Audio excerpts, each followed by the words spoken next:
देखते हैं दूसरा पद। दूसरे पद में सूरदास ने कृष्ण के बाल स्वरूप का वर्णन किया है। शोभित कर नवनीत लिए, शोभित यानी कि सुंदर, कर यानी हाथ, नवनीत यानी कि मक्खन, कि बाल कृष्ण अपने हाथ में मक्खन लिए सुंदर दिख रहे हैं। इस तरह से उनके हाथ में मक्खन है जो सुंदर दिख रहा है। गुटुरूनी चलन, चलन यानी कि चलना, गुटुरूनी यानी कि घुटनों के बल पर, यानी कि कृष्ण जब घुटनों के बल पर चल रहे हैं तब रेणु तन मंडित, रेणु यानी कि धूल, तन यानी कि शरीर, कि जब वे घुटनों के बल पर चलते हैं तब उनके शरीर पर धूल लगती है अथवा तो धूल लगी हुई है।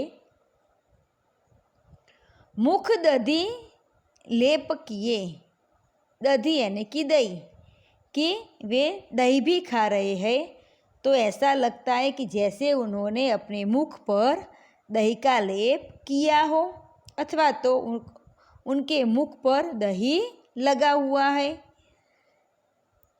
चारु कपोल, चारु यानी कि सुंदर, कपोल यानी कि गाल, कि उनके गाल सुंदर है। लोल लोचन, लोचन यानी कि आँख, नेत्र, लोल यानी कि चंचल, कि उनकी आँखें, उनके नेत्र चंचल है। गोरोचन तिलक दिए, गोरोचन, जो ये गोरोचन है जो एक प्रकार का यानी कि मस्तक पर तिलक करने का एक पीला द्रव्य है, तो उन्होंने अपने मस्तक पर इस तरह से गोरोचन का तिलक किया हुआ है। लट लटकनी मनुमत मधुप, मधुप यानी कि भंवरा, घन मादक मधु ही पिए, कृष्ण के जो ये बाल है वे घुंघराले है, काले है, तो जब वे घुटनों के बल पर चलते हैं तो उनके ये बाल ये गाल पर लटकते हैं। तो इसके द्वारा कवि ऐसा कहते हैं कि उनके बाल इतने काले और घुंघराले है, सुंदर है, कि इनके बालों की लटें कपोल पर यानी कि गाल पर झूमने लगती है तो ऐसा लगता है मानो भंवरा मधुरस का पान करके मतवाला, मादक यानी कि मतवाला हो रहा हो। कठूला कंठ यानी कि उन्होंने कठूले की, कंठ यानी कि गला, गले में कठूले की माला पहनी है।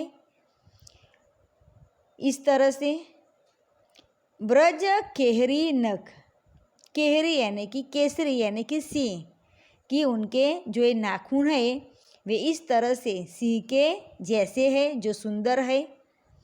राजत रुचिर हिये, हिये यानी कि हृदय, राजत यानी कि सुंदर, सुशोभित, रुचिर यानी कि सुंदर, कि उनके हृदय पर ये जो माला है वह सुंदर लग रही है।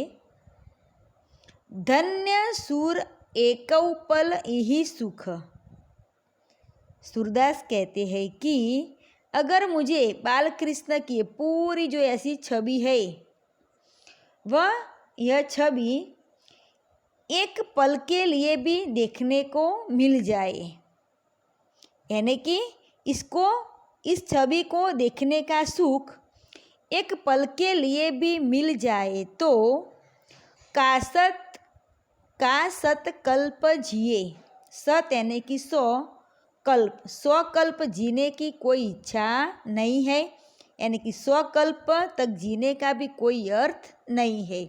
बस उनको तो एक ही पल में ये सुख मिल जाता है कृष्ण की छवि को देखने का, तो वे 100 कल्प तक जीने का भी कोई अर्थ रखते नहीं है।